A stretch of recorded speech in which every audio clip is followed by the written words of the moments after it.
Bien, chicos, vamos a dar inicio a la quinta sesión respecto al procedimiento de selección. Habíamos visto las clases anteriores sobre todo el procedimiento de selección, ¿no? Que es parte del proceso de contratación. Tanto cuando uno quiere realizar una contratación de bienes, servicios o ejecución de obras en materia de contratación pública. Ahora bien, habíamos hablado, perdón, en las sesiones anteriores sobre las etapas, cada una de las etapas, la importancia de un procedimiento de selección, cuando este correspondía era una licitación pública, concurso público, adjudicación simplificada, etc. Y todos los procedimientos de selección o métodos de contratación que son para llevar a cabo una contratación en una entidad pública, sea este bien, servicio o ejecución de obra. Bien, habíamos visto también sobre la presentación de ofertas, la evaluación, la calificación, cuando correspondía a lo que es la verificación posterior de documentos. Ahora, siguiendo esa misma línea que estábamos pendientes sobre la sesión anterior, vamos a continuar para culminar, el tema del procedimiento de selección o la fase selectiva, para posteriormente culminar con la fase de ejecución contractual que serán en las sesiones próximas. Ahora, vamos a ver un tema que se denomina la culminación del procedimiento. Pero la culminación del procedimiento ¿de qué? Procedimiento de selección, ¿no? Aquel procedimiento que ya lo hemos visto reiteradas veces sobre la convocatoria hasta el otorgamiento de buena pro. Sin embargo, hay situaciones, hay supuestos de hechos, hay acontecimientos que nos pueden llevar a determinar cuándo nosotros podemos decidir o decir, bueno, ya se culminó el procedimiento, o cuándo ya dejó de ser un procedimiento en la fase selectiva. Y existen ciertas situaciones, como por ejemplo, cuando se perfecciona el contrato. De aquí en las sesiones próximas vamos a ver la etapa de la ejecución de contrato. Básicamente aquí se ven esas actuaciones que la entidad realiza frente al contratista a partir del perfeccionamiento del contrato. Entonces, una de las particularidades o uno de los elementos cuando nosotros determinamos que ya se ha culminado el procedimiento es con el perfeccionamiento del contrato.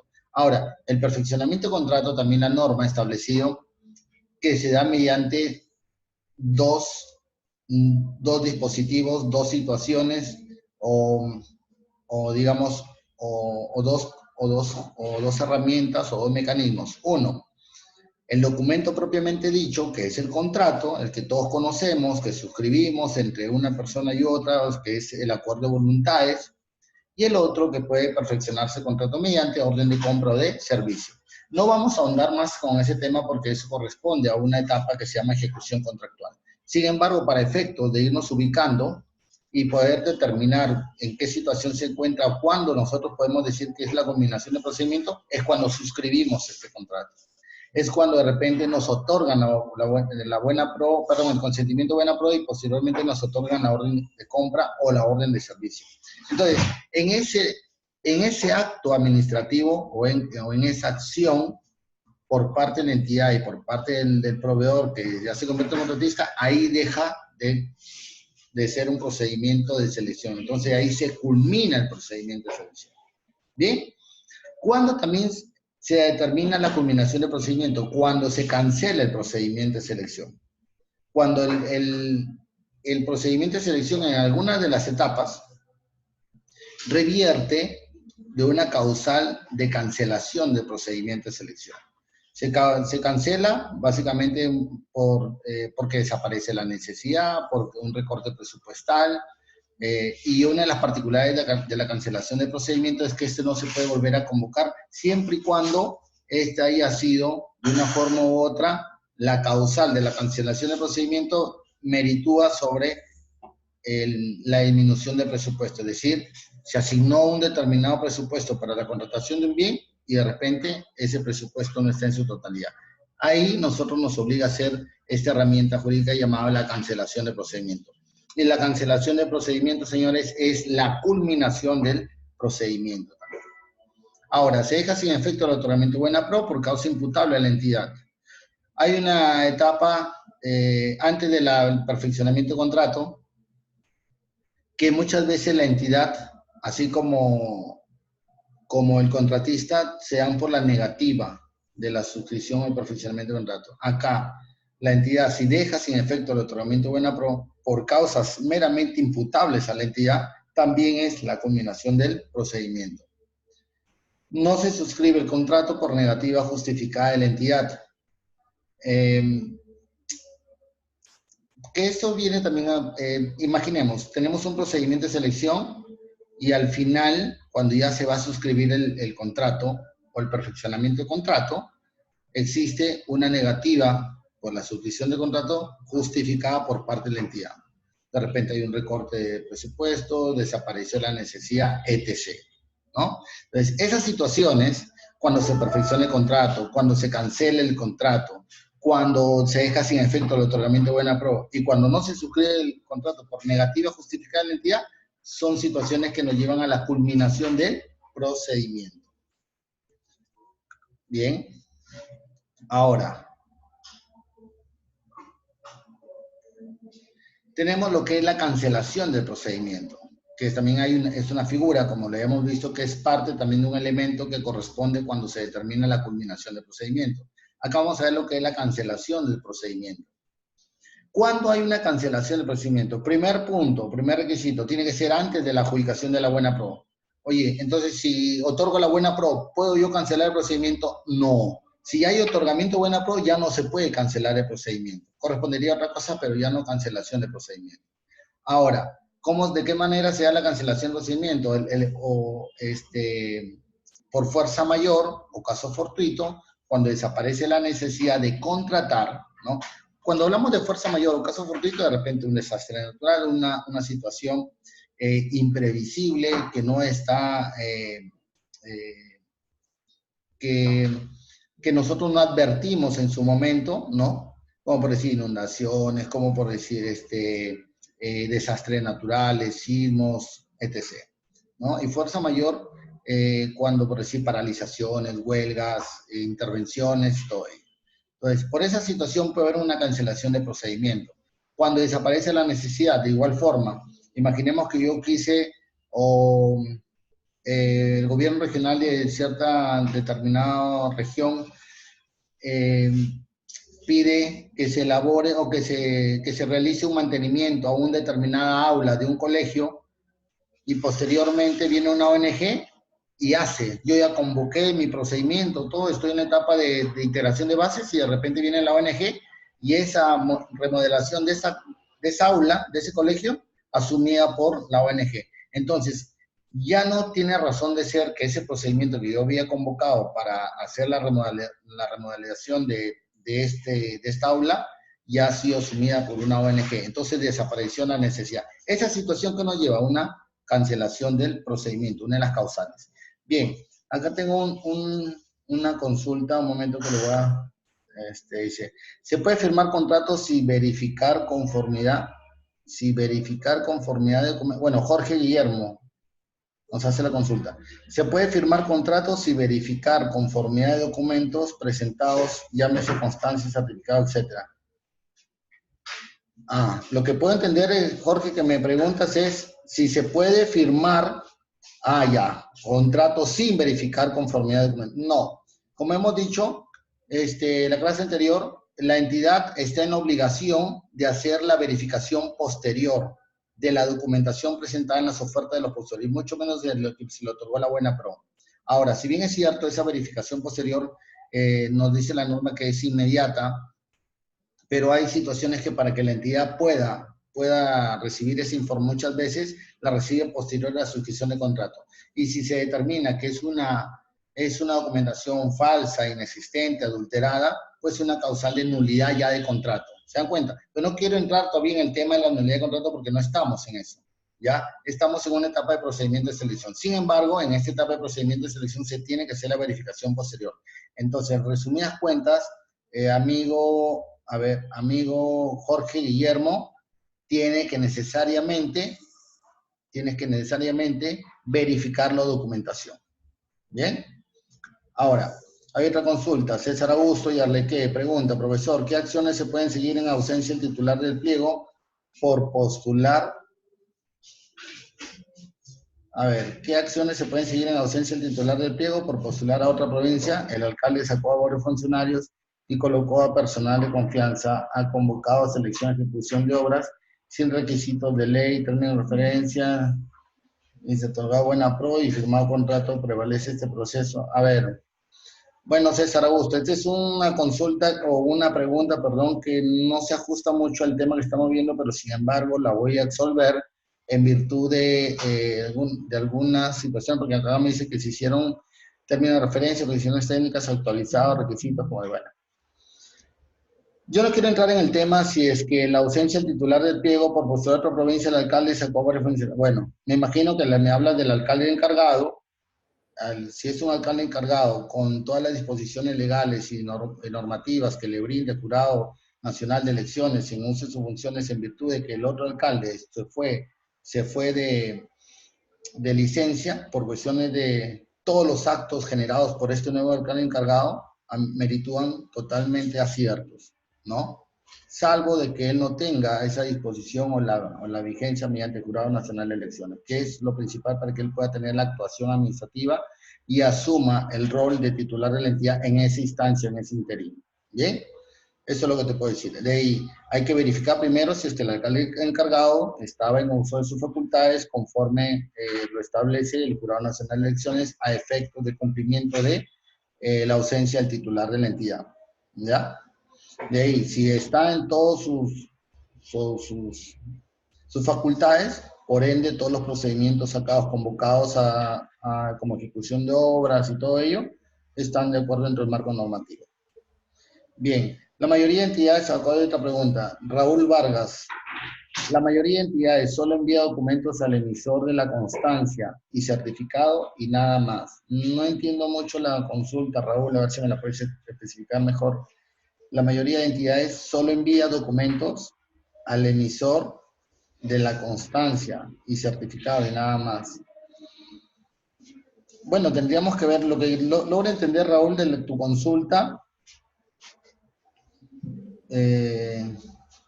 Pues si yo soy entidad y yo tengo que verificar, yo tengo que enviarle los documentos a que emite la constancia y certificado, ¿no? Porque él tiene que darme la veracidad de ese documento, el cual él ha suscrito, que es lo ideal, ¿no?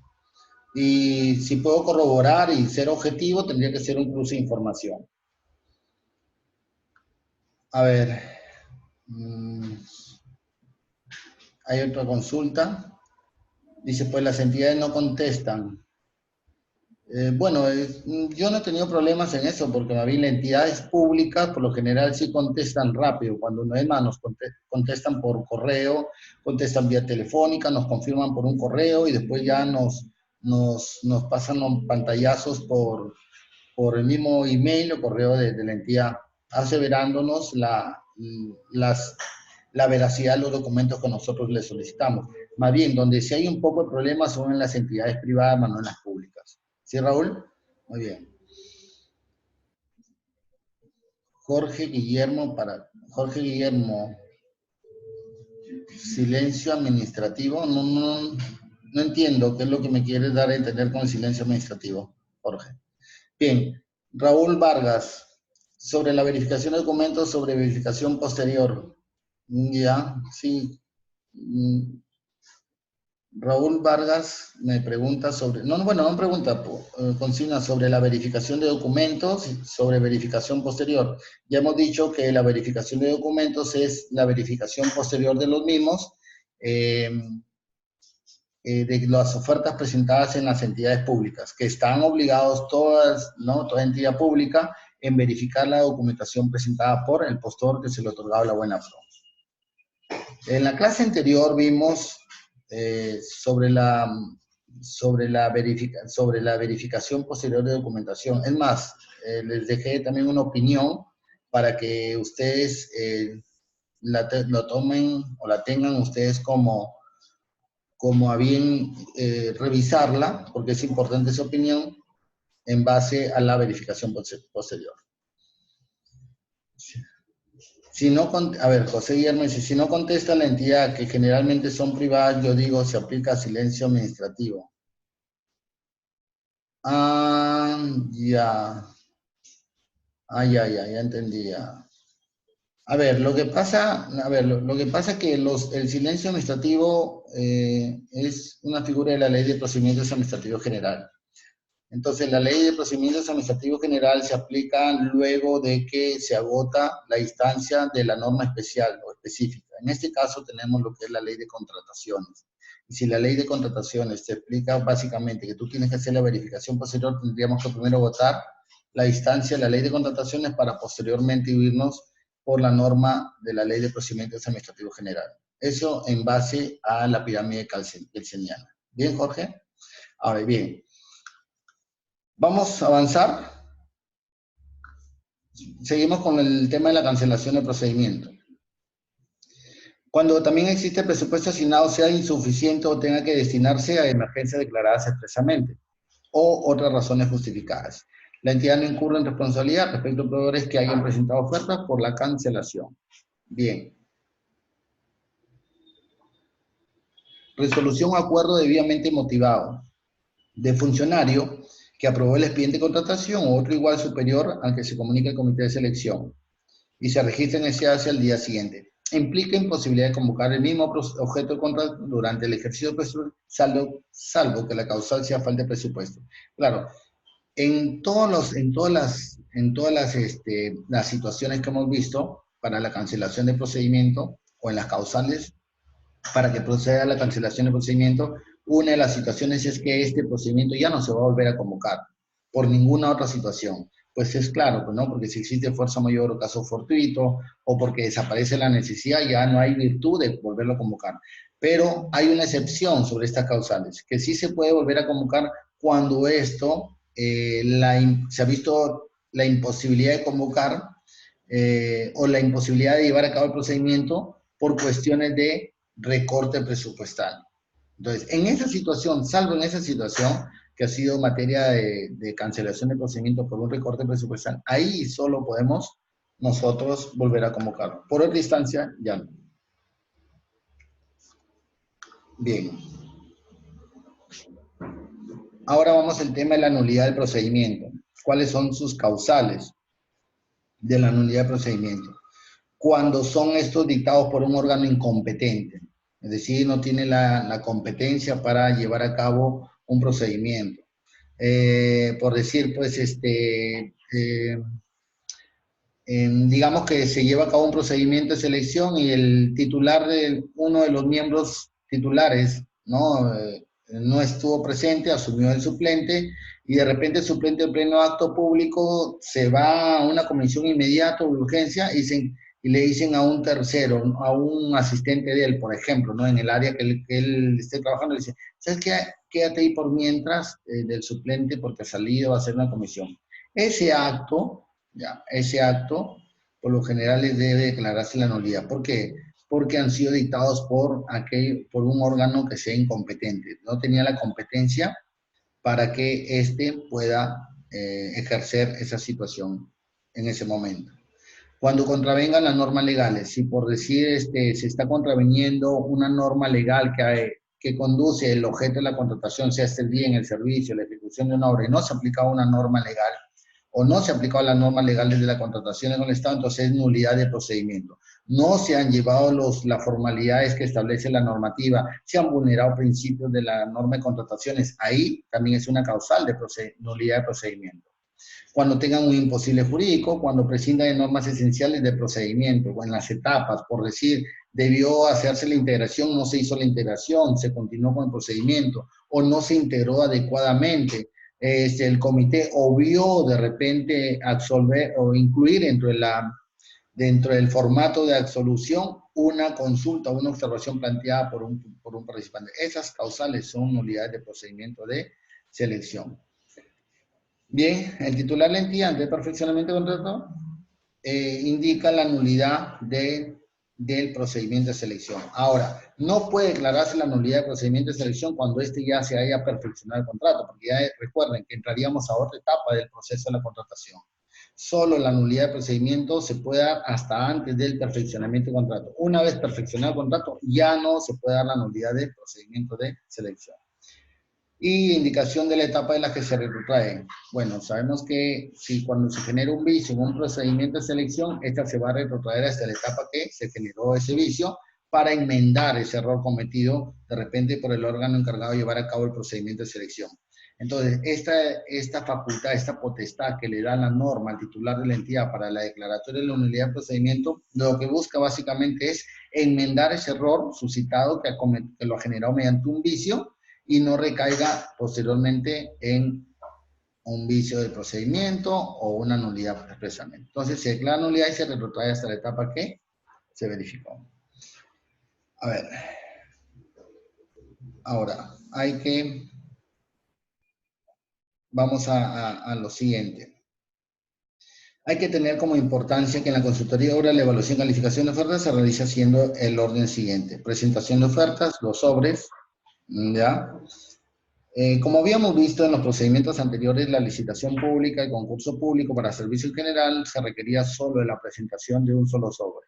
Entonces aquí lo que vamos a hacer, la importancia de ello, es tener esto claro, que en el caso de consultoría de obras, para la evaluación y calificación de ofertas se realiza con este orden predeterminado. Primero, la presentación de dos ofertas. En cambio, en la licitación pública, como habíamos visto, y concurso público para servicio general, solo se presenta un sobre. Aquí no, aquí cambia la situación, sino se presentan dos sobres. Un sobre que va a contener lo que es la oferta técnica y otro sobre que va a contener lo que es la oferta económica. Ahora, al momento que se hacen las aperturas de oferta técnica, se tendrán que verificar aquellos requisitos obligatorios que van a determinar la admisión de esta oferta técnica. Al igual que en la licitación pública que veíamos. Veíamos la admisión de la oferta. Bien, sin embargo, en la licitación pública primero se evaluaba y después se calificaba. Acá va a ser a la inversa. Primero vamos a calificar y después vamos a evaluar. Entonces pasamos alguna vez que ya vemos la admisión de la verificación de estos documentos, vamos a pasar a lo que es la calificación de ofertas técnicas. Solo que aquellas ofertas que han sido declaradas admitidas, es decir, cumplieron con los primeros requisitos básicos o requisitos obligatorios. Ahora, la evaluación de ofertas técnicas que cumplen el requisito de calificación, se apertura la oferta económica y por último se genera lo que es el otorgamiento buena prueba. Se van a descalificar aquellas ofertas técnicas que vayan a contener algún tipo de información que forme parte de la oferta económica o no alcancen el puntaje mínimo especificado en las bases. Ahora, en esta situación también de la consultoría se puede dar la subsanación de ofertas, al igual que una licitación pública o un concurso público para servicios en general. En las adjudicaciones simplificadas hay que tener la importancia en esta situación respecto sobre la bonificación del 10% del puntaje total. Esto no se puede dar en una licitación pública, sino tiene que darse en una adjudicación simplificada para otorgar ese 10% del puntaje total. Ahora, y esto es para aquellos personas natural o jurídica que se encuentra dentro de la provincia colindante. Mejor entender, ahí se puede otorgar ese 10%, es decir, para darle más auge y desarrollo económico a la región, a la provincia, al distrito en la cual nosotros nos encontramos o a la cual se esté convocando este procedimiento de selección. Entonces, pero hay que tener también ciertas condiciones para poder nosotros otorgar esa bonificación del 10%. Primero, no se otorga en bienes, solo se va a dar en servicios y obras. Ahora, ¿cuándo en servicios se va a dar? Cuando este no supere los 200.000 soles. Es decir, si yo convoco un servicio de 250.000, ¿podré yo otorgar la bonificación del 10%? No, solo hasta 200.000. ¿Ya?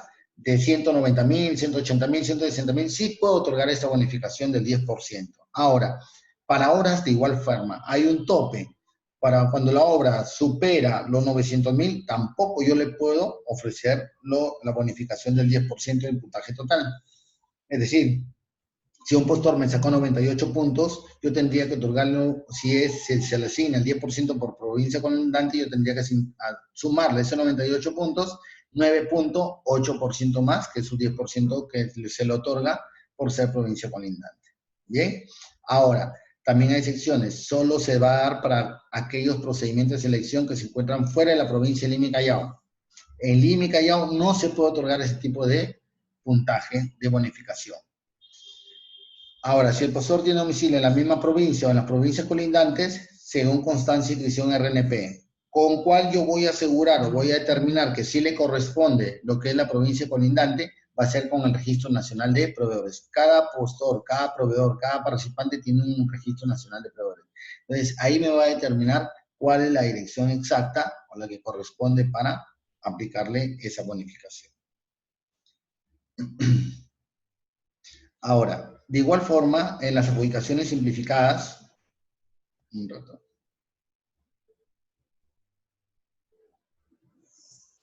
De igual forma, en las adjudicaciones simplificadas deben considerarse las siguientes reglas. Y aquí hay que tener en cuenta lo siguiente. ¿Qué pasa si en una adjudicación simplificada existe un empate entre las ofertas otorgadas? Entonces, tendría que verse que en el caso de bienes, servicio en general y obras, ¿no? Bienes, servicio en general y obras, primero se tiene que determinar de la siguiente forma. A favor de la MIPES integradas por personas con discapacidad. Yo tengo que ver como primer punto si de los dos o de los tres que se presentaron, uno de ellos tuviese, vamos a suponer, se presentó A y B. A y B tienen 100 puntos cada uno. Oye, ¿y cómo desempato cuando es una adjudicación simplificada? Ya sabemos que para la licitación pública es simple. Cuando hay ese tipo de empate, ¿qué hacemos? Un sorteo. Sin embargo, en la adjudicación simplificada no vamos a ir de frente a un sorteo. Si hay A y B y los dos tienen 100 puntos, primero yo tengo que determinar lo siguiente.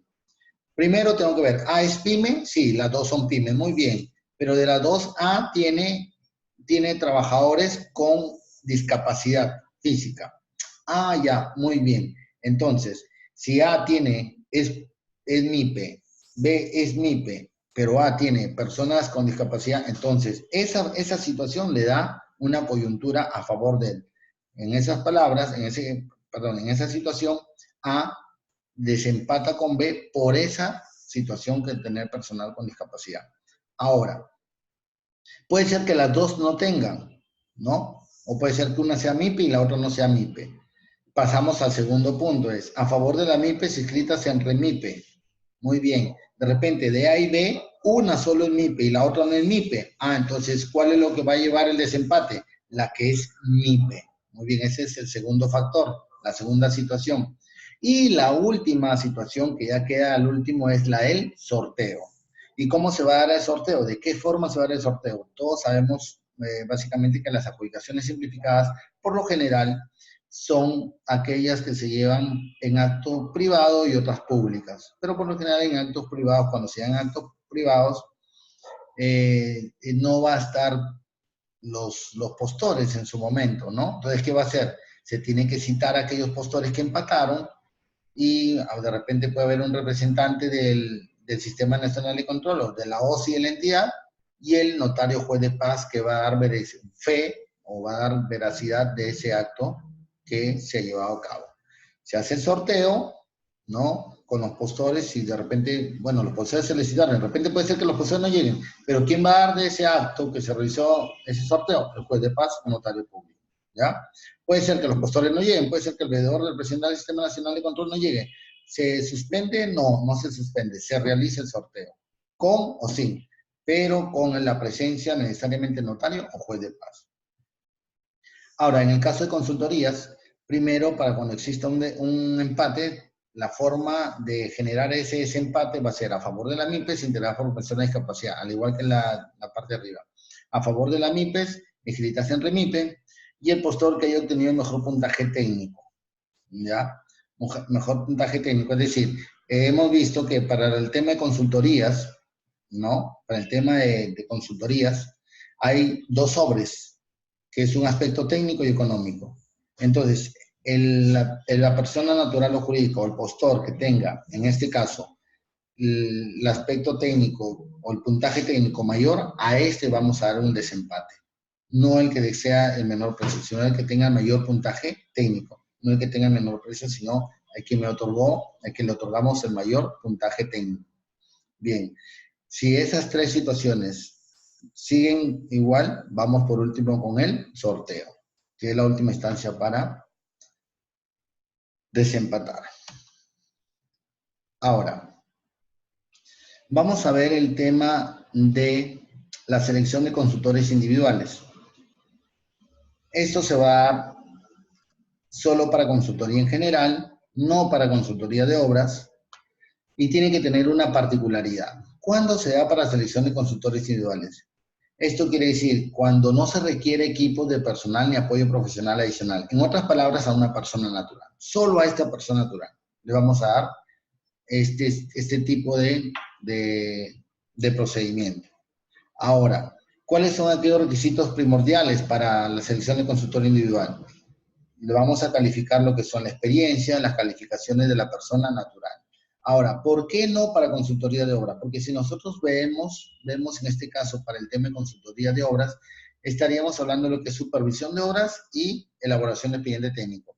A simple vista, la elaboración de un expediente técnico ya requiere de repente la participación de dos o más profesionales o técnicos para la realización de ese expediente técnico. ¿Por qué? Porque hay una parte económica, hay una parte técnica que la puede ver el ingeniero, hay una parte también topográfica que la puede ver el topógrafo y así. Entonces ya es un conjunto, ya es un equipo técnico. Entonces no podría ser ahí por ninguna forma ser una selección de consultores individuales porque ya participan más de dos personas. Ahora, pero sí puede generar una confusión cuando hablamos de la supervisión de obras, porque la supervisión de obras solo la hace una persona natural.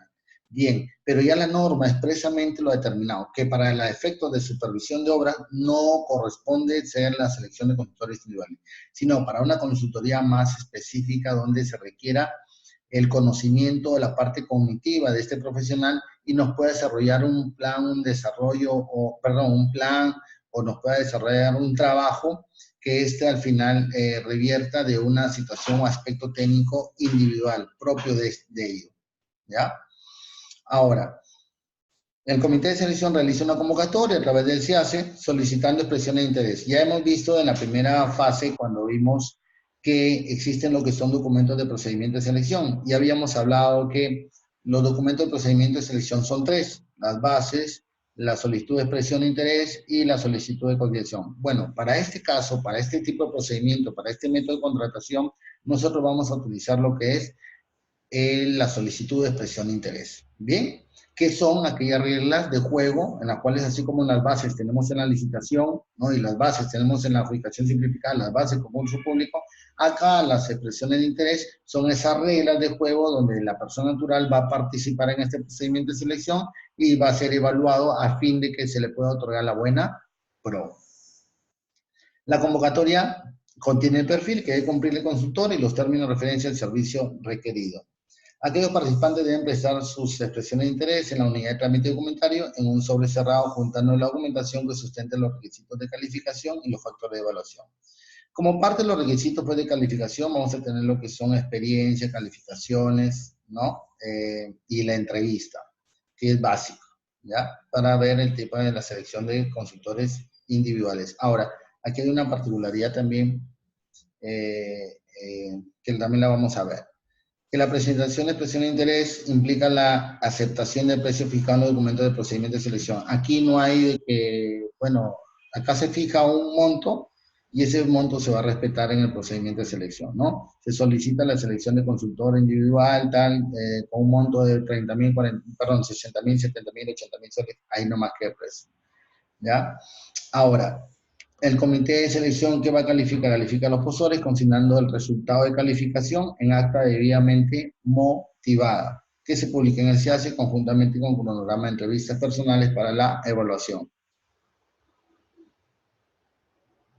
Seguidamente, el comité de selección evalúa los posores calificados asignando puntajes conforme a aquellos factores. Por ejemplo, tenemos que en la solicitud de expresión de interés que están estandarizadas en el CIACE, podemos observar que existe lo que es experiencia y la especialidad, la entrevista y las calificaciones, propiamente dicho.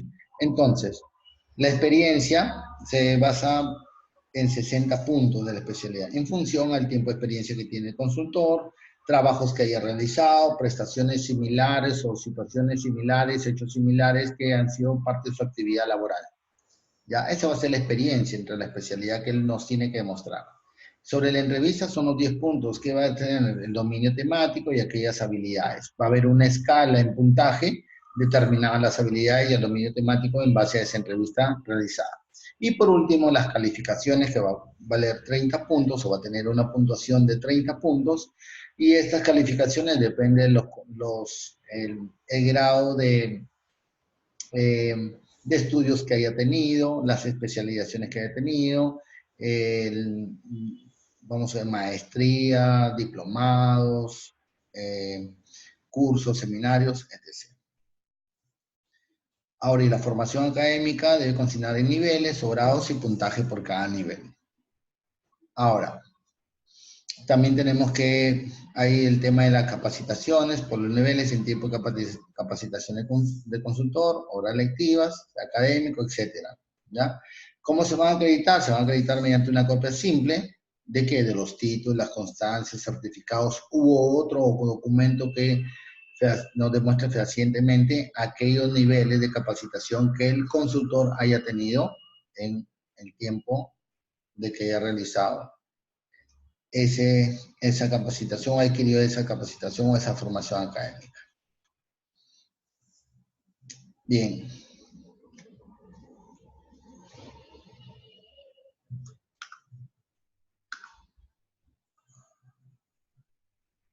Vamos a ver ahora lo que es comparación de precios. Tenemos que la comparación de precios es una particularidad. A ver, perdón. Tiene una particularidad lo que es la comparación de precios, que es un método de contratación, un procedimiento de selección en el sentido de que lo que ha hecho el legislador en esta normativa, ¿no? A incluir este procedimiento de selección, incluir en esta nueva normativa, es que la entidad pueda acceder a cierta contratación de un bien o servicio sin que genere muchas etapas, ¿no? Pero estas contrataciones de bienes y servicios no pueden ser mediadas por la discrecionalidad propia del funcionario servidor público, sino que tiene que ir de la mano también de una formalidad, conforme la norma nos ha señalado. Y uno de ellos es cuando nosotros queremos contratar un bien o un servicio, esta tiene que tener la particularidad de la disponibilidad inmediata. ¿Y qué quiere decir? Que cuando nosotros queremos contratar un bien o un servicio, no se requiera de una disposición o una especificación técnica que la propia entidad lo realice, sino es una especificación técnica, un término de referencia que el mismo mercado lo ha establecido. Bien, el mismo mercado ha establecido esa especificación técnica o término de referencia. Por ejemplo, comúnmente llamados bienes o servicios de vitrina. Bien, entonces, ¿qué es lo que se requiere? Un bien que nosotros vamos a necesitar o un servicio que no requiera de muchas condiciones específicas, sino que el mismo mercado nos la otorga. Por ejemplo, si yo quiero comprar baterías, si yo quiero comprar herramientas, ¿ustedes creen que la entidad establecerá sus propias especificaciones técnicas o sus propios términos de referencia? No, sino que el mismo mercado es el que nos otorga aquellos términos de referencia o especificaciones técnicas. Bien, entonces no necesitamos nosotros elaborar una especificación técnica o un término de referencia propiamente para la adquisición de ese bien o ese servicio, sino que el propio mercado mismo ya nos otorgó esa especificación técnica. Si imaginemos, si nosotros queremos comprar fluorescentes, ya, ventiladores, ¿ustedes creen que vamos a hacer una especificación técnica? No, porque vamos al mercado y lo adquirimos. Es un bien como se dice, de vitrina, que solo yo voy, lo adquiero y lo compro, ¿no? Ya no requiere de una especificación concreta por parte de la entidad. Ah, pero si, por ejemplo, yo necesito que me hagan estantes para mi oficina, que estos estantes midan, por decir, de 4 a 6 metros, 4 de alto por 6 de ancho, que tenga un espesor de 60 centímetros, ¿ustedes creen que no se requeriría unos términos de referencia o una especificación técnica si es un bien en este caso? Sí, ¿verdad? Entonces, eso ya no lo podríamos llevar a lo que es comparación de precios, porque ya por la propia necesidad de la entidad es que nosotros ya necesitamos hacer una especificación técnica establecida para lo que la entidad lo requiere. Sin embargo, si queremos ventiladores de techo, si queremos baterías, si queremos herramientas, si queremos cámara fotográfica, si queremos ecran, entonces esas situaciones sí van con el tema de comparación de precios, porque no requieren de una especificación técnica estrictamente por parte de la entidad, sino el mismo mercado nos otorga esas especificaciones. Como una de las características más, se comercializan bajo una oferta estándar establecida en el mercado. Ahora, otra de las particularidades cuando se corresponde a una comparación de precios es que no se fabrican, no se producen, suministran o prestan siguiendo la inscripción particular o instrucciones dadas por la entidad contratante. Como yo le dije, para efectos de que un bien sea fabricado expresamente por las condiciones o características que la entidad lo requiera, ahí sí no va a ser por comparación de precios, porque ya son definiciones, son características técnicas que está estableciendo como una especificación implícitamente para la entidad. Pero cuando estas características ya son o vienen del mercado, sí corresponde hacerlo por comparación de precio. Bien. Ahora, sobre la comparación de precios, podemos decir que una vez definido el requerimiento con los parámetros generales, la finalidad pública, detalle, características técnicas y condiciones de realizar la prestación, debiendo ser precisas y detalladas. El OE, que es en este caso el órgano encargado de las contrataciones, o el logístico, elabora previamente la convocatoria y informe que conste cumplimiento y condiciones para su empleo. ¿Y cuál es la condición para su empleo? Que yo quiero adquirir un bien o la prestación de un servicio que las especificaciones no salen de la entidad, sino son especificaciones que son estandarizadas por el propio mercado. Quiero que me realicen el servicio de toldo. ¿Ustedes creen que nosotros vamos a hacer unos términos de referencia para que nos hagan los toldos? No, porque la mayoría esa prestación de servicios tienen un estándar de los toldos, de los estrados, o el de servicio, por decir, de transporte, ¿no? Quiero transportar mobiliario de mi entidad hacia los almacenes. Debería contratar de repente, a lo mucho, debería saber el carro, cuáles son las dimensiones o de cuántas toneladas mínimo se requiere para trasladarse mobiliario. Que sea un carro que pueda trasladar como máximo 10 toneladas, listo. Y de ahí el mercado yo voy y tengo un sinnúmero o X. ¿Okay? Entonces, la entidad que debe ser de obtener de forma física o electrónica mínimo 3 cotizaciones que cumplan con los requerimientos. Si de 3 uno no contesta, entonces se recurre a un tercero. Se tiene que tener 3 cotizaciones como mínimo. Yo los cotizo, ¿no? Mediante que la solicitud de cotización, yo emito a las entidades, ¿no? A las que posiblemente pueden ser mis potenciales postores y les invito para que me coticen. Entonces, pero ¿qué pasa si uno no me contesta? Yo tendría que ir yo personalmente a hacer o pedirle por mediante web o mediante medios electrónicos que me cotice un tercero hasta cumplir, ¿no? Las 3 cotizaciones que ven.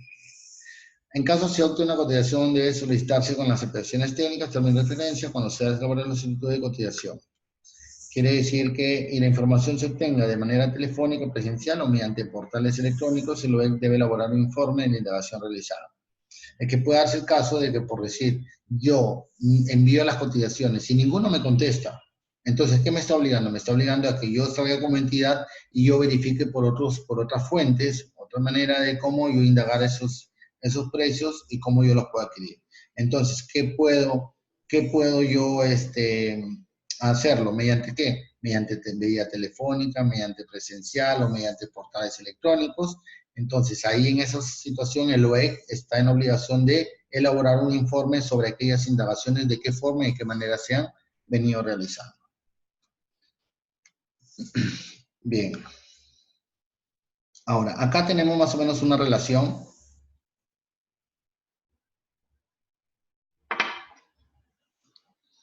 Una relación de bienes y servicios a contratar por comparación de precios. Y uno de los bienes, o en la relación de los bienes tenemos lo que son cámaras fotográficas, cámaras de videos, equipos audiovisuales, televisores, ecran, equipos multifuncionales, USBs, discos duros, baterías, pilas, libros, menaje, vestuarios de seguridad, como cascos, como botas, como guantes, qué sé yo. Alimentos y medicinas, no, pero eso sí, no todos los alimentos, algunos, y no todas las medicinas, porque hay medicinas, entendemos que lo estamos por por catálogo electrónico o algunas por subasta inversa, ¿ya? Ahora, entre los servicios también tenemos lo que es contratación de eventos para la recepción, lo que es hospedaje, publicación de avisos en medios de comunicación, boletos aéreos, alquiler de maquinaria y alquiler de vehículos. Eso más o menos es un desagregado de lo que se pretende cuando se quiera contratar con un bien o servicio, y nosotros lo podemos adherir automáticamente como un bien o un servicio que sea con comparación de precios, que no requiera una especificación técnica necesariamente emitida por la entidad. ¿Hasta ahí alguna consulta? Bien. Si quieren hacer una consulta, me la van haciendo por el chat y yo se la voy contestando. Bien. Ahora, bienes y servicios que no se contratarán por comparación de precio. Y aquí hay que ser un poco minucioso. Por decir, el mantenimiento de carreteras, pero muchos me podrán decir, Wilson, pero me estás diciendo de que yo puedo contratar de repente la prestación de servicio maquinaria o de repente un equipo, ¿no? Y que este ya tiene, sí, pero el mantenimiento ya es la ejecución de la prestación, por decir, de la ejecución de una obra o de repente la prestación de un servicio. Entonces, en estas situaciones, el mantenimiento de carretera no se podría hacer por comparación de precio. Definitivamente ya no se podría hacer por comparación de precio, porque se requiere de aspectos técnicos meramente necesarios para que cumpla con la finalidad de ese mantenimiento de esa carretera. ¿Bien? Entonces, después, ¿cuál también otro que no podríamos llevarlo básicamente por la comparación de precios? Sería la contratación de profesionales o personal especializado. ¿Ya? Por decir, la contratación de un personal profesional o especializado. Yo quisiera contratar a una persona para que me realice un plan de contingencia en cuanto a la seguridad propia de mi entidad por un posible atentado que pueda percibir ella. Entonces, esa contratación profesional de ese personal especializado en materia de seguridad y que me va a hacer un plan de contingencia, yo no lo podría realizar bajo comparación de precio. Así el monto pueda ser o relevante al tema de la comparación de precios. Ya de repente lo podría contratar mediante selección de consultor individual, ¿no? Pero no por comparación de precio. El suministro periódico de bienes o los servicios de ejecución periódica tales como, aquí hay que tener una condición que es fundamental, importante, gravitante en el tema de la contratación para cuando hablamos de comparación de precios. ¿Y cuál es? Que cuando exista un suministro periódico, es decir, vamos a suponer que nosotros seamos proveedores de una cadena de alimenticia de una entidad, por decir, proveedores de lo que es pan o harinas, aceites, carnes, etc., ¿no? Para todo un ejercicio, un año fiscal, de enero a diciembre. En este tipo de contrataciones, que es periódico, que yo todos los meses tengo que hacer cierta entrega de estos bienes o estos insumos, en esa situación, por más que tenga la condición que son un aceite que es voy y lo compro en cualquier tienda, lo otro y así sucesivamente, pero por la condición propia que es periódico, yo ya no lo puedo hacer por comparación de precios. ¿Me dejo entender? Tendría que ser una prestación única en una sola entrega para que yo automáticamente sí pueda evaluarlo en ese sentido, hacer un análisis más conciso y poder contratarlo por comparación de precios. Con el simple hecho de que ya sea periódico, automáticamente pierde la naturaleza de ser una contratación por comparación de precios. Entonces, la mensajería, que no es una prestación única, sino es constante, es mensual, es semanal o es diario, entonces ya es una prestación periódica. La toma de inventario físico de bienes, que constantemente por entregables o por etapas o por situaciones ya se convierte en una prestación de servicio periódico. La adquisición de vehículos, tampoco, ¿ya? La adquisición de vehículos, si bien es cierto, no puede ser periódico, pero por el simple hecho de la particularidad de una adquisición de vehículos, se desagrega a otra naturaleza propia. Entonces ahí tendríamos que ver que ya no corresponde a lo que es comparación de precios, porque en esta adquisición de vehículos vamos a determinar especialmente las especificaciones técnicas directamente para la entidad en función a la necesidad de ella. Por ejemplo, yo no puedo, o sea, yo no puedo concebir de que en, podamos contratar por decir, camionetas, camionetas para la supervisión de ejecución de obras de la entidad. Ya, muy bien. ¿Estamos donde? En la ciudad, vamos a suponer, en la costa del Perú, en Trujillo, en Piura, en Tumbes, en Lambayeque, en Lima. ¿Ustedes creen que la misma camioneta que yo contrato acá en la costa va a servir igual que yo contrate una camioneta con las mismas condiciones técnicas en la sierra o en la selva? Es imposible, porque de repente tendríamos que ver que esas camionetas que acá no necesitamos, por decir la 4x4, allá sí la podemos utilizar la 4x4. Acá de repente no es imperiosa la necesidad de tener en la costa, por decir, intercooler. Oye, pero para la selva y la sierra sí intercooler, porque son caminos que requieren de mayor potencia, desarrollo en cuanto a los vehículos. De repente, acá necesitamos camionetas que no requieran ya como ya dijimos, en la 4x4 o una canasta de seguridad, de repente en la sierra sí, ¿no? Una canasta de seguridad en cuanto de repente a un accidente, a una volcadura, etc. ¿Por qué? Porque los caminos son más riesgosos que los de la costa. Bien, entonces, cuestiones así pueden cambiar en las especificaciones técnicas, hasta por decir, en los mismos vehículos, las llantas, el tipo de llantas, la calidad de llantas, el material de la llanta, puede cambiar. Entonces, por eso no lo podríamos hacer por comparación de precio. La recolección y disposición final de residuos sólidos, acondicionamiento, mantenimiento y reparación de infraestructura, ¿no? A ellos no podemos llevarlos por comparación de precio.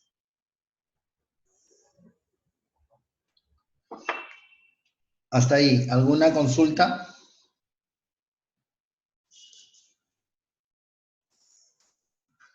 ¿Hasta ahí alguna consulta? ¿Todo está bien? Bueno, listo que no hay consultas, seguimos. ¿Bien? La comparación de precio, hay que tener en cuenta que se basa también en las cotizaciones, aquellas que son acompañadas con sus declaraciones juradas de proveedores. Deben encontrarse impedidos para contratar con el Estado. Una de las particularidades de las contrataciones con el Estado es de que toda contratación que se debe realizar debe predominar que aquella persona natural o jurídica que está participando en este procedimiento de selección no debe encontrarse impedida para contratar con el Estado. Una cosa es que sea impedida y otra cosa es que sea inhabilitada. Son dos cosas totalmente diferentes. Los impedimentos son aquellos que están establecidos en la normativa en el artículo 11. Es decir, en el artículo, bueno, acá hay una consulta, creo. A ver, un momento. Hola, ya me pude conectar, tuve problemas. Muy bien, Sandra. Únete a nuestro grupo. Bien, entonces, en esta situación, los impedimentos son aquellas situaciones que generan la imposibilidad de poder contratar yo con el Estado o con aquella entidad, ¿no? Sea por consanguinidad, afinidad, ¿no? O por cargos que yo haya llevado antes o después de que haya sido en la función pública o servidor público. Ahora, ¿qué más también se tiene que ver? Tiene que verificarse que el proveedor cuente con inscripción vigente en el Registro Nacional de Proveedores. Todo proveedor, toda persona natural o jurídica, tiene como condición para contratar con el Estado tener su Registro Nacional de Proveedores, independientemente al objeto de la contratación que va. Si es un bien, tendrá que tener Registro Nacional de Proveedores para bien, y si presta servicios, igual servicios, y si es ejecutor de obras, pues tendrá que tener su Registro Nacional de Proveedores para ejecutor de obras, y a su vez los ejecutores de obras deben de tener también su capacidad libre de contratación, es decir, cuál es el monto, hasta cuánto ellos pueden contratar. ¿Ya? Ahora, el OE otorga la buena pro a cotización de menor precio mediante su publicación en SEACE. De esas tres cotizaciones que nosotros hicimos en el mercado, pues tendremos una, a la de menor precio, pues tendríamos que otorgarle nosotros la buena pro, y colgarlo o informarlo en el SEACE como un medio de notificación. Es en este momento que se deben registrar las cotizaciones obtenidas y el acta de la buena pro. Si hubiese empate del otorgamiento de la buena pro, se efectúa a través de un sorteo, al igual que la licitación pública. Muy bien. Ahora, para que quede consentida la buena pro, el hecho de que sea una contratación por comparación de precios no impide algunos plazos para el consentimiento propio. Entonces, si hay un solo proveedor, es decir, un solo proveedor en su momento, el día de su notificación, y si existe pluralidad de postores, 5 días hábiles para que quede consentido la buena pro. Bien.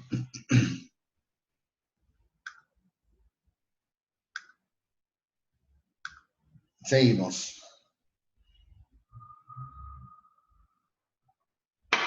Respecto al registro de información en el SEACE, de la comparación de precios. ¿Qué se va a hacer? Se va a hacer la información de los actos preparatorios. Es decir, al igual que cualquier otro procedimiento de selección, fíjense, existen procedimientos en las actuaciones preparatorias, procedimientos de selección y ejecución contractual. Yo preguntaría, aquí lo que estamos hablando, ¿qué fase de la contratación pública nos encontramos? ¿Alguien me puede contestar? Por favor, a ver. ¿En qué fase nos encontramos? ¿O en qué etapa del proceso de la contratación nos encontramos? ¿Alguien me podría contestar? De los que están en línea. ¿Nadie? ¿Nadie me puede contestar? Bien. Vista que nadie me contesta, me preocupa también porque esto ya lo deberíamos tener claro, ¿ya? Aquí nos encontramos en la etapa, señores, de fase selectiva. Fase selectiva, que es une las etapas del proceso de la contratación. No nos olvidemos que el proceso de la contratación son aquellas actuaciones preparatorias, procedimientos de selección y ejecución contractual. De tal manera de que la sesión 1 y 2 que vimos anteriormente era la etapa de actuaciones preparatorias. La sesión 3, 4, 5 que estamos viendo en este momento es aquella actuación de lo que es fase selectiva. Y posteriormente veremos la fase de ejecución contractual. Entonces, ligado otra vez, dicho de otra forma, para aquella situación que vamos a informar en el SEACE mediante una contratación de comparación de precios, tenemos que ver que esa información se va a determinar también la información de los actos preparatorios. Y en actos preparatorios vamos a ver el requerimiento inicialmente realizado por el área usuaria de la entidad, ¿no? Y de repente, dentro de las actuaciones preparatorias, lo que nosotros nos ha llevado, nos ha motivado a hacer este procedimiento en el informe en el que consta el cumplimiento de las condiciones para que el empleo en la comparación de precios, o sea, la situación que nos llevó a motivar o a determinar que corresponde a una comparación de precios y no corresponde de repente a una adjudicación simplificada, al margen de que estamos convocando un bien o un servicio, sino que esa condición para su empleo, que lo vimos en la tercera sesión, ¿no? En la determinación de lo que es un procedimiento de selección, esto nos meritúa hacer o llevar a cabo un informe en lo que nosotros motivemos por qué es que se determinó que sea una comparación de precio y no de repente otro tipo de procedimiento de selección. Bien, ahora, ¿qué más también vamos a informar? Aquellas solicitudes de cotización. Recuerden que para la comparación de precios tenemos que emitir aquellas solicitudes de cotización a los diferentes postores que llevan a cabo o que están interesados en proveernos a nosotros como entidad. Ahora, los proveedores que remitieron la cotización, quiénes fueron, cuántos fueron, qué cotizaron, etc. Las cotizaciones recibidas, ¿no? Y por último, el acta de otorgamiento de buena pro. ¿A quién le otorgamos la buena pro? Por tener el precio más bajo del mercado. ¿Hasta ahí alguna pregunta?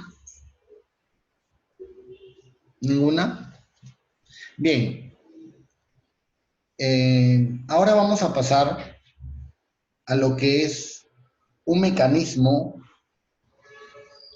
en el procedimiento de selección y que muchas veces no es tomado en cuenta.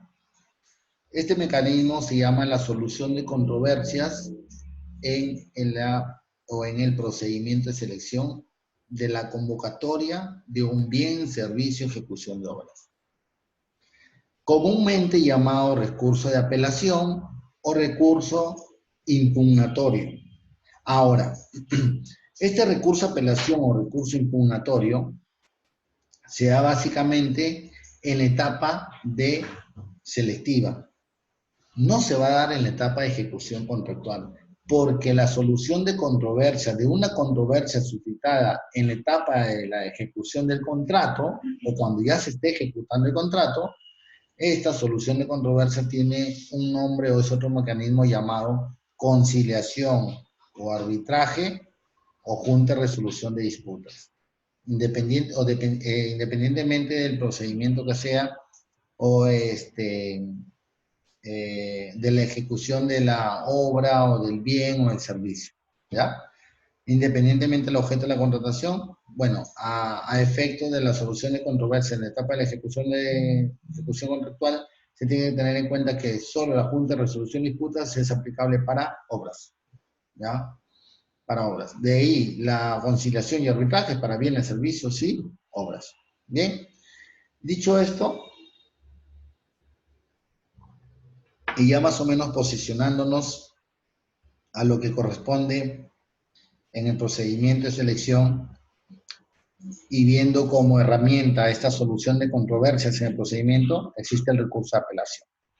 Vamos a ver el recurso de apelación, su competencia, a quién le compete, ¿no? Y cuáles son las situaciones que nos van a llevar a cabo para ver esta competencia. Ahora, para ver la competencia, básicamente un recurso de apelación tenemos que ver dos situaciones o dos variantes tenemos. Una, que la apelación puede ir ante la entidad, o dos, que la apelación puede ir ante el tribunal. La pregunta sería, ¿cuándo corresponde ir a la entidad? ¿Y cuándo correspondería ir al tribunal? Bien, aquí hay una sencilla razón que nosotros tenemos que tener en cuenta, que para efectos de determinar la competencia en un recurso de apelación, lo que va a determinar ello es el valor referencial de la convocatoria, ¿ya? Del procedimiento, del conjunto de la convocatoria del procedimiento de la licitación pública, concurso público o de la adjudicación simplificada. Cuando este valor referencial es igual o mayor a 50 unidades impositivas tributarias, perdón, igual o menor a 50 unidades impositivas tributarias, esto va a corresponder a la entidad.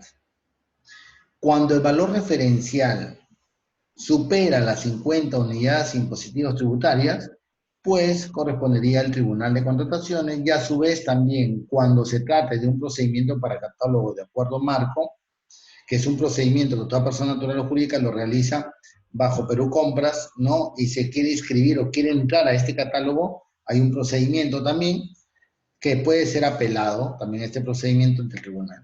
¿Bien? Pero eso es otra cosa, no nos vamos a... Quiero que nos apuntemos en virtud de lo que estamos viendo, ¿no? Los procedimientos de selección.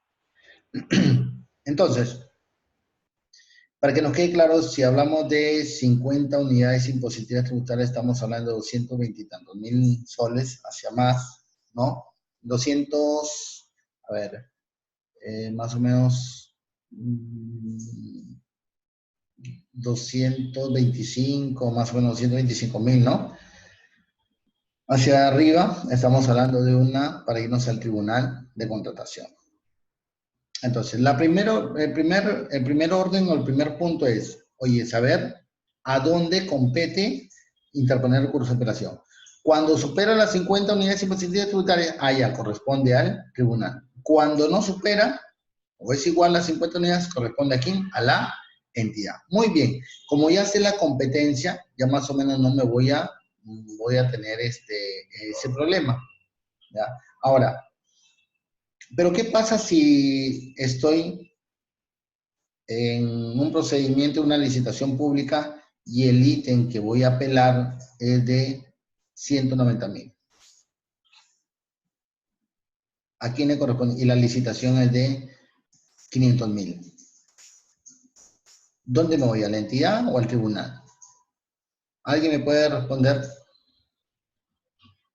El monto de la licitación pública es 500.000, pero el ítem donde yo he participado y quiero apelar es de 150.000, menor a 50 unidades impositivas tributarias.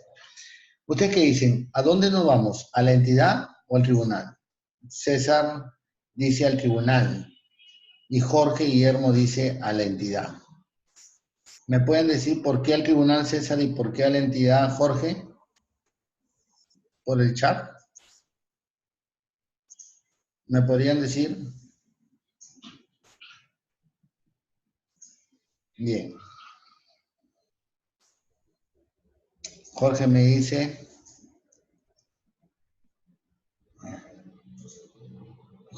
la entidad porque es menos de 50 unidades impositivas y César me dice es mayor a 50 unidades impositivas tributarias. Bien. Para que un poco les quede clara la situación.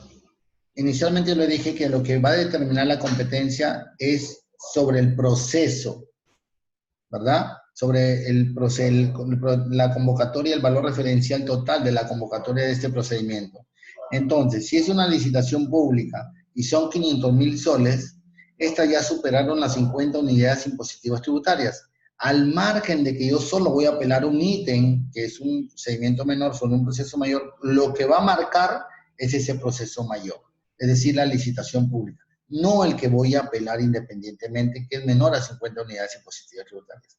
De tal manera que quien me va a determinar la competencia es el proceso mayor, es esa licitación pública, ese concurso público. Independientemente que ese ítem corresponde de repente por su cuantía menor a 50 unidades impositivas tributarias.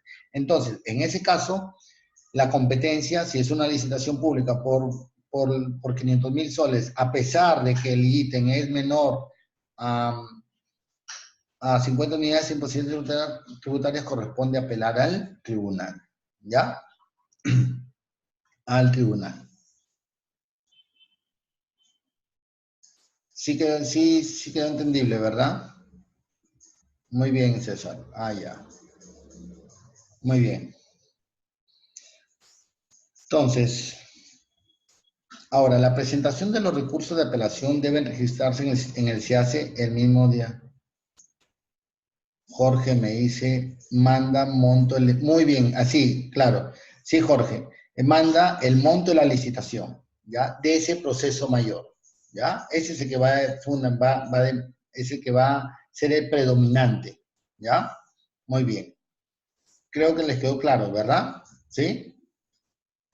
Si me pueden contestar, mejor, si les quedó claro, o si gustan, le vuelvo a repetir para que les quede claro. Muy bien.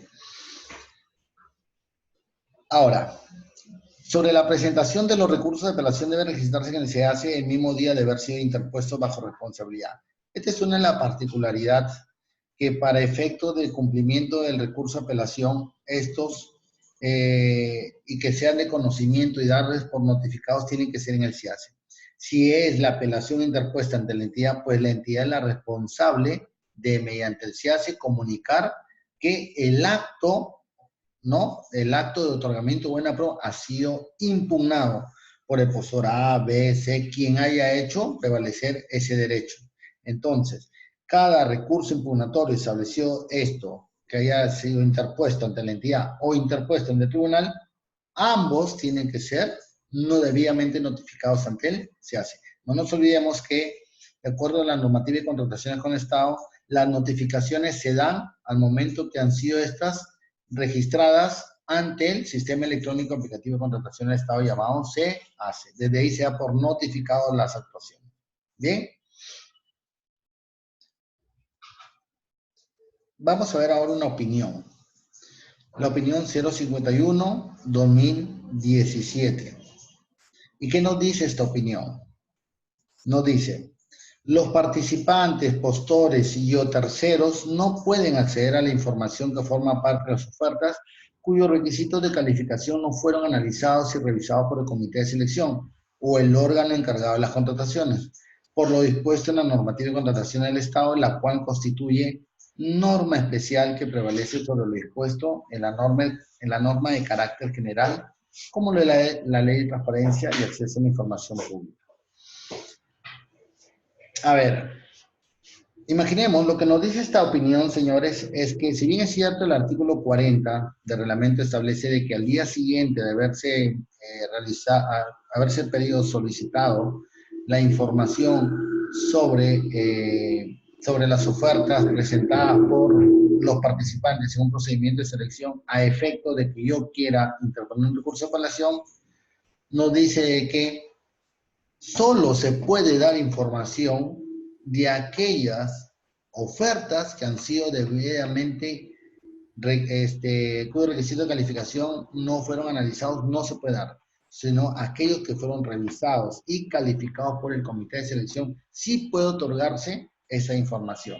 Por ende, si hay una oferta que se le otorga la buena pro, por ende, esta información o esta oferta sí puede darse en su totalidad, porque para otorgársele la buena pro fue pasible de revisar, de evaluarlo y calificarlo. Sin embargo, puede ver que el B o el que quedó segundo, el que quedó tercero, no fue calificado porque solamente fue evaluado. Le podríamos pedir la oferta de este segundo postor que no fue debidamente calificado o de repente no fue evaluado. No, porque no ha sido calificado, no pasó esos requisitos. Entonces, no se le puede otorgar ese tipo de información. Sin embargo, imaginemos que pasó el primero y el segundo, y los dos fueron calificados. Yo podría pedir la documentación del primero de que se le otorgó la buena pro, y el segundo, que también quedó, como se dice, en stand-by por si el primero no cumpla, pues yo sí puedo pedirlo, si me lo tienen que dar, me lo dan. Pero de un tercero que no fue su oferta calificada, no me pueden dar ese tipo de información. ¿Bien? Entonces, hay que tener en cuenta, en base a esta opinión, nos hace la aseveración del artículo 40 del reglamento sobre aquella documentación que nosotros queremos verificar en su momento. Ahora, vamos a ver sobre los efectos que pueden llevar a cabo en la interposición de un recurso de apelación. ¿Qué efectos nos puede someter la presentación de un recurso de apelación? Primero, hay que tener en cuenta que cuando se interpone un recurso de apelación, surten algunos efectos, ¿no? Efectos que la entidad o el funcionario, el servidor público y tanto el postor deben de tener en cuenta. Como por ejemplo, uno, va a suspender el procedimiento de selección. ¿Y qué quiere decir? A pesar de que yo otorgué la buena pro, se me interpone un recurso de apelación sobre el acto de otorgamiento de buena pro, yo estoy obligado en suspender el procedimiento de selección.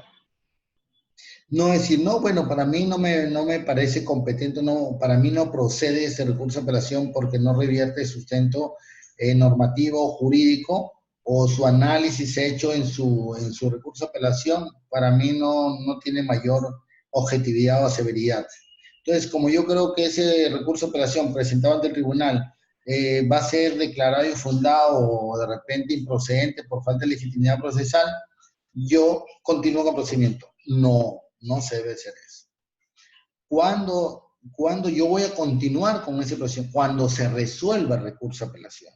Mientras no existe una resolución, mientras no existe que se ha resuelto este recurso de apelación, yo no puedo continuar con el procedimiento. Entonces, existe una barrera, dice, interposición de recurso de apelación, interposición impugnatorio, automáticamente, ¿qué se hace? Se suspende el procedimiento de selección. No se continúa, no se consiente la buena pro, ni mucho menos se perfecciona el contrato. ¿Ya? Ahora, ¿y qué nos da como en la supuesta irresponsabilidad de continuar con el procedimiento de selección a pesar que hay un recurso de apelación?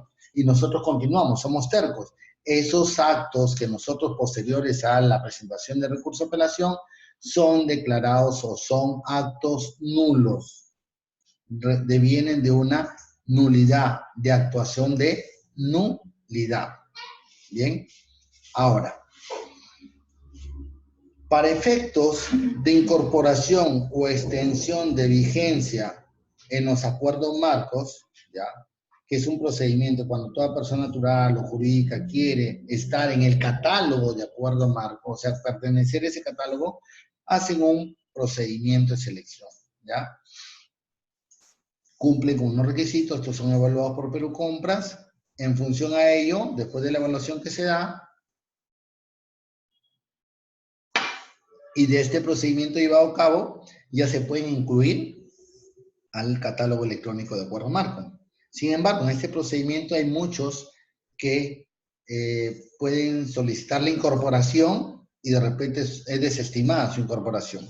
O pueden solicitar la extensión de su vigencia porque ya han estado en un catálogo electrónico, pero han sido pues despojados, ya no, ya culminó su vigencia y quieren pedir la extensión. Y de repente no se le brinda la extensión por algunas causales que, bueno, meramente en el procedimiento no se cumplió. Entonces, esa situación, ¿no? Puede ser apelada ante el tribunal, sí, también se apela. Pero aquí hay una diferencia, que aquí esa apelación ya no suspende el procedimiento para el acuerdo marco.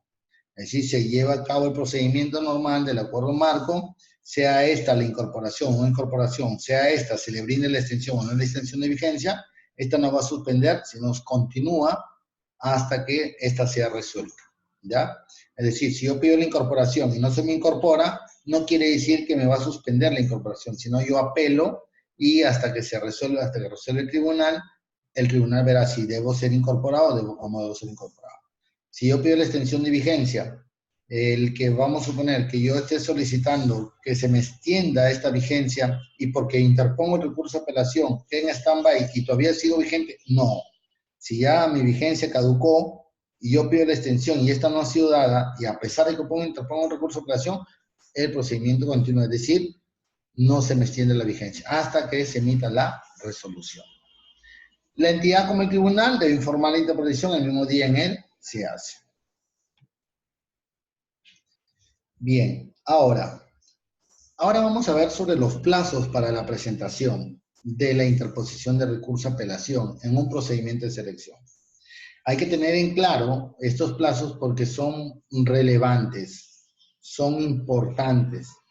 ¿Por qué? Porque en base al principio de preclusión, nosotros debemos de cumplir con los plazos establecidos para interponer un recurso de apelación en la instancia que corresponda, sea esta la entidad o sea este el tribunal de contrataciones, ¿ya? ¿Y por qué?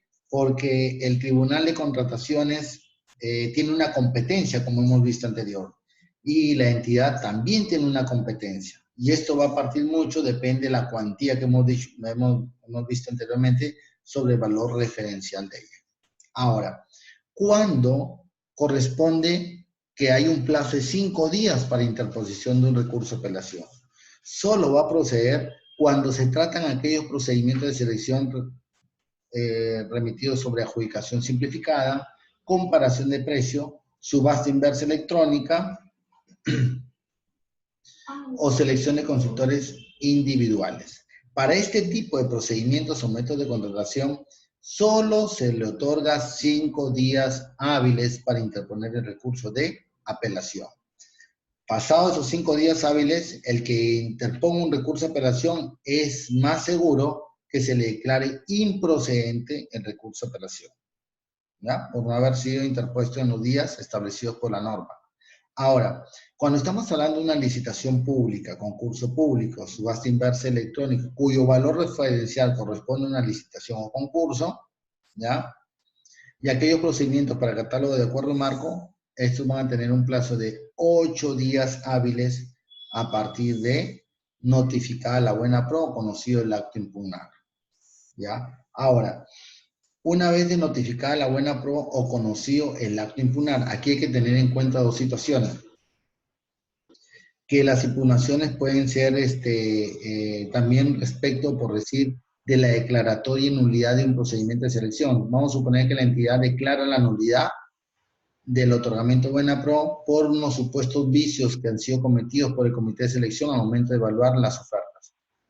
Ahora, ¿esa resolución emitida por la entidad puede ser apelada? Sí, sí puede ser apelada. Entonces, ¿por quién hace apelada? puede ser apelada por aquella persona natural o jurídica que se le otorgó la buena pro, o aquel postor que se le otorgó la buena pro, y esta resolución le está dejando sin efecto el otorgamiento de buena pro. Entonces, en ese caso, ¿cuándo se va, a partir de cuándo nosotros tenemos el plazo para interponer recurso de apelación? A partir de que hayamos sido conocidos de ese acto, ¿no? A partir de que se emitió la resolución y esta resolución fue notificada hacia nosotros. A partir de conocimiento, de ahí corren los plazos para interponer el recurso de apelación. Bien, entonces, vamos a ver lo que hay que tener las consideraciones importantes respecto de las apelaciones. Para la presentación del recurso de apelación se elimina la obligación de contar con autorización de un abogado. Sí, pues con la nueva norma ya no es necesario que se cuente con la autorización de un abogado o la firma de un abogado para que el recurso sea declarado admisible. Sino basta con la presentación del representante legal de la empresa o representante común del consorcio. ¿Ya? Ahora, el recurso será improcedente por falta de interés para obrar cuando no tenga la legitimidad el postor para obrar, cuando si el postor que impugna la adjudicación de la buena pro cuya oferta no ha sido admitida o ha sido descalificada no cuestiona estos hechos. Imaginemos que si mi oferta ha sido declarada no admitida y se le otorga la buena pro a un tercero, o sea, a un postor siguiente, yo soy A y se le otorga la buena pro a B, entonces yo debería, antes de cuestionar la propuesta de B, lo que yo tendría que hacer es solicitar se me incluya, se me someta otra vez al procedimiento de selección. O sea, que mi oferta sea declarada admitida y entre, como se dice, otra vez a la carrera. ¿Para qué? Para que yo ya tenga un interés legítimo de obrar en ese procedimiento de selección. Y después cuestionaré seguramente la otra oferta. Pero yo no puedo cuestionar la oferta sin que previo a ello yo solicite mi ingreso otra vez al procedimiento de selección. Y eso hay que tener en cuenta porque muchas veces se comete ese graso error por diferentes postores al momento de que quieren interponer su recurso de apelación. Para resolver el recurso, el titular debe contar con la opinión previa, las áreas técnicas y legal, cautelando que en la decisión no intervengan los servidores que participaron en el procedimiento de selección. Claro, pues porque si yo soy miembro del comité de selección y yo voy a dar un informe técnico previo, ¿no?, a la sustentación de la procedencia y procedencia o de la declaratoria fundado o infundado del recurso de apelación, yo no puedo ser juez y parte, ¿no? Tendría que determinarse mediante una área técnica y legal para poder resolver ese recurso interpuesto ante la institución o entidad. Ahora, si el tribunal advierte que hay de oficio vicios que revierten de la nulidad de procedimiento, corre el traslado a las partes para que se pronuncien si el perjuicio que pueda realizar este emplazamiento en la audiencia pública que se desarrolle. En este caso, si el tribunal advierte, a pesar de que el punto controvertido es de repente una mala evaluación, una mala calificación, no se calificó adecuadamente, pero si ve de repente que en el procedimiento de selección revierte que se declara nulo, pues el tribunal en su momento declarará la nulidad de ese procedimiento de selección. Bien. Ahora, vamos a ver esta opinión, la 046-2017, donde, ¿qué nos señala? Dice, las entidades no se encuentran en la facultad de realizar modificaciones a la base estándar aprobadas por el OCE, ni mucho menos consignar una disposición contraria a la normativa de la contratación de Estado, como sería eliminar la posibilidad de que la garantía por interposición de recurso de apelación pueda estar constituida en un depósito en la cuenta bancaria de la entidad, en el caso de dicha instancia sea la que se resuelva el recurso. En otras palabras, lo que dice esta opinión nos dice que nosotros no podemos interponer o establecer reglas o conductas que van en contra de la norma y eso en base al principio de legalidad. O sea, nosotros tenemos que ser respetuosos de lo que establecen la base estándar por el OCE, las disposiciones por el OCE, la directiva por el OCE, y a su vez también cuando meritúan respecto de la procedencia o admisibilidad de un recurso de apelación. Ahora, vamos a ver la resolución en sí. ¿Qué es lo que cuando una entidad o el tribunal va a resolver? En este caso, la resolución de cuando una entidad tiene que ser, valga la redundancia, resuelta y notificada el recurso en el SEACE, en no más de 10 días hábiles desde el día siguiente de su presentación. Aquí en la entidad le da un plazo de 10 días hábiles como máximo desde el día siguiente de la presentación. Que a mí, bueno, considero que es un estudio corto, ¿no? Un corto en el tiempo para resolver por parte de la entidad, porque si nos vamos a lo que es el tribunal, tiene también otros plazos que no es que sea tan corto, pero sino que determinen a partir de cuando se declara listo el expediente para resolver. Sin embargo, acá la entidad tiene solo 10 días hábiles desde el día siguiente de su presentación para que pueda emitir este acto resolutivo. Ahora, entendiéndose que se interpone un recurso de apelación, se debe correr traslado a las partes que sean afectadas o al tercero que también pueda resultar afectado de la resolución, para que éste absuelva ese traslado en el tiempo previsto de los 3 días más y sobre todo también pueda solicitar un informe oral en audiencia. Ahora, pero ya sabemos, solo tiene 10 días la entidad para resolver esa controversia solicitada. Ahora, en el tribunal la situación un poco cambia, porque como se dice, el plazo perentorio donde determina el tribunal para resolver no es mucho desde a partir de la interposición de recurso, sino que lo que sí se le establece un plazo es no mayor de 5 días hábiles desde el día siguiente que se declare el expediente listo para resolver. Es que hay una etapa entre el tribunal que muchas veces es hasta a partir del informe oral que se dan entre las partes, ellos ya determinan y declaran mediante un decreto el expediente listo para que este sea resuelto por la sala, ¿no? Ahora, eso lo van a notificar mediante un máximo al día siguiente en el SEACE. Si el tribunal o la entidad no resuelve y notifica la resolución sobre el recurso de apelación, se debe asumir que el mismo fue desestimado, operando la denegatoria ficta. Pero hay que tener en cuenta que esta situación de denegatoria ficta va a tener como consecuencia o como resultado que va a generar una responsabilidad funcional, debiendo procederse el del INDE respectivo al interior del tribunal o la entidad según corresponda. O sea, tampoco se puede decir, bueno, no te contesto, entonces ya por desestimado. No, esa no contestación, esa no motivación puede llevar una responsabilidad tanto al tribunal como a la entidad. Y por último, señores, vamos a tener en cuenta lo siguiente, que existen precedentes de observancia obligatoria. Y estos precedentes de observancia obligatoria, como su propio nombre lo dice, es una situación que tiene que ser cumplida obligatoriamente por aquellos operadores en materia de contratación pública sobre aquellos acuerdos de sala plena que han determinado el tribunal. Entonces, ¿qué quiere decir? Que mediante estos acuerdos de sala el tribunal interpreta aquellas normas establecidas en la ley y el reglamento. Es decir, van a generar un criterio de interpretación, van a generar una situación o cuando se produzcan aquellos hechos, ¿no? Van a tener una cierta determinación a efectos de que quede como un precedente, los cuales constituyen precedentes de observancia obligatoria, es decir, van a tener que cumplirse sí o sí, que permiten al tribunal mantener la coherencia de sus decisiones en los casos análogos, es decir, en casos parecidos que se determinen en el tiempo, en la ejecución, un periodo, en la presentación, qué sé yo, mediante esos acuerdos de sala.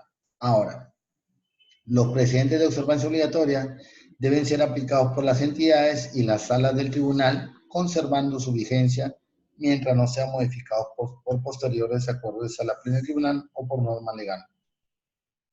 Un acuerdo de sala lo que nos dice es que va a perdurar en el tiempo hasta que no salga un acuerdo posterior a ello que modifique ese criterio de interpretación o quizás por una norma legal expresa determine la condición de ese criterio que no se dio en su momento. Bien, señores, con esto hemos concluido nuestra sesión. Esperemos vernos pronto en la siguiente sesión que toca y que vamos a ver la fase de ejecución contractual. Antes de retirarnos, ¿alguna consulta si hubiese? ¿O todo quedó claro?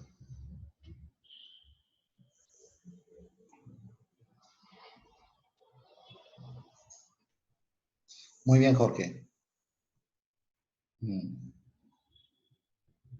Ya todo quedó claro. Muy bien.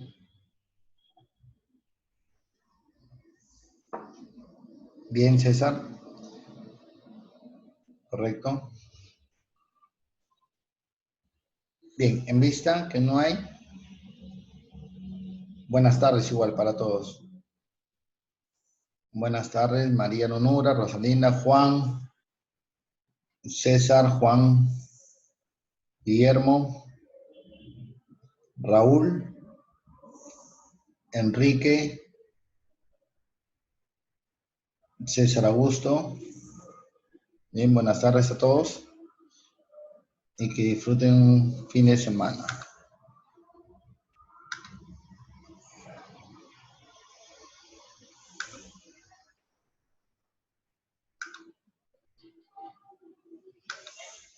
Gracias a ustedes, Iván.